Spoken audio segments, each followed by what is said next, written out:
ত্রিপুরা বিধানসভায় শুক্রবার বাজেট অধিবেশনের প্রথম দিনই 2024-25 অর্থ বছরের 27,804.67 টাকার বাজেট পেশ করেছেন অর্থমন্ত্রী প্রণজিৎ সিংহ রায়, যা গত অর্থ বছরের বাজেট থেকে 8.47% বৃদ্ধি পেয়েছে। এই অর্থ বছরের বাজেটে মূলধন ব্যয় অনুমান করা হয়েছে 6,633.80 কোটি টাকা, যা 2023-24 আর্থিক বছরের বাজেটের তুলনায় 23.80% বৃদ্ধি প্রতিফলিত করে।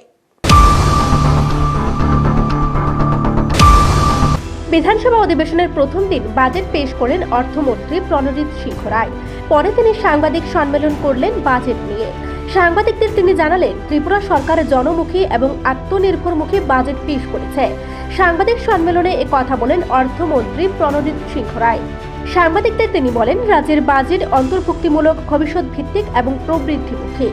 নারী, ছাত্র, যুবক, ট্রান্সজেন্ডার, জনজাতি, তপশিলি জাতি, ওবিসি, সংখ্যালঘু, কর্মচারী, পেনশনভোগী এবং সামগ্রিকভাবে জনসাধারণের জন্য বাজেটে কিছু না কিছু রয়েছে। রাষ্ট্রীয় অর্থনীতি অত্যন্ত উচ্চ হারে বৃদ্ধি পাচ্ছে। রাজস্ব কর 3,748 কোটি টাকা অনুমান করা হয়েছে এবং কর ব্যতীত রাজস্ব 475 কোটি টাকা ধরা হয়েছে। এদিন তিনি আরও বলেন, বাজেটে কৃষি খাতে 1,721.94 কোটি টাকার বেশি বরাদ্দ করা হয়েছে, যা 2023-24 সালের তুলনায় 19.88% বৃদ্ধি পেয়েছে। বাজেট 2023-24 সালের তুলনায় 11.54% বৃদ্ধি সহ শিক্ষা খাতে 5,508.63 কোটি টাকার বেশি বরাদ্দ করেছে।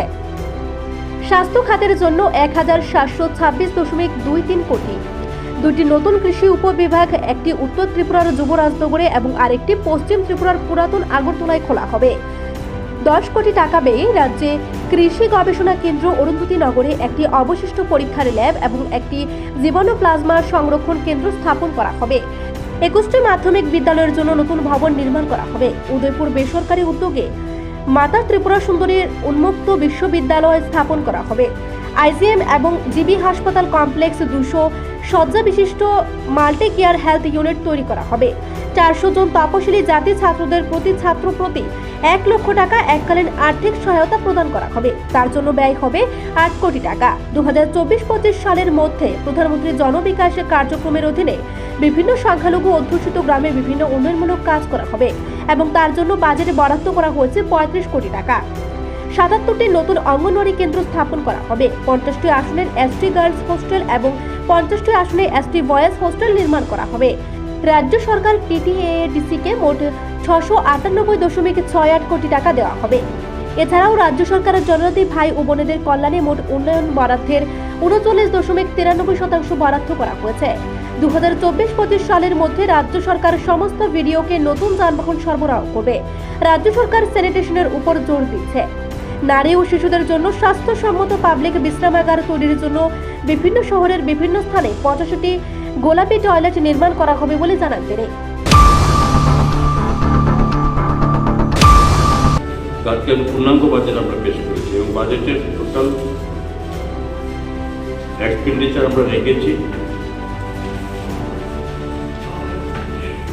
27,804.67 crores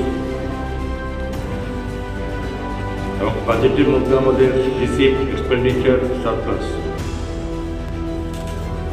যেমন রিসিপ্টে আছে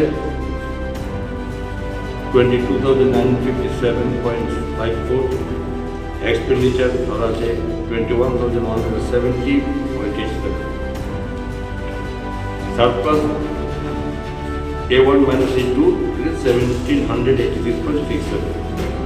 The capital account receipt from loans and others, including public accounts and opening balance, এটাকে 4,436.44 crores, expenditure 6,633.80, deficit আছে B1 minus B2 2,197.36 crores.